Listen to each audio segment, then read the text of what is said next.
এই শয়তান, দাঁড়া।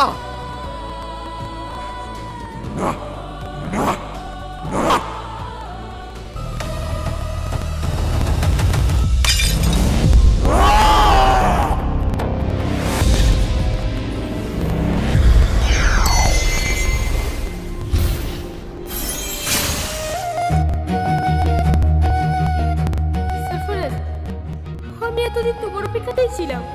আমি জানতাম তুমি একদিন না একদিন আমাকে এই শয়তানের হাত থেকে মুক্ত করবে। সালমা, আমি তোমাকে আর হারাতে চাই না। হারিয়ে তো আমি অনেক আগেই গেছি সারফরাজ। কিছু ভালোবাসা এমন হয় যাদের ছেড়ে দিয়েই বাঁচতে হয়। যে ভালোবাসা আমাকে মৃত্যুর পরেও ধরে রেখেছিল, সেই ভালোবাসাই তোমাকে একা বাঁচতে শেখাবে। শুধু আমি একটু আগে চলে যাচ্ছি, আবার দেখা হবে অন্য এক জগতে। ভালো থেকো সারফরাজ।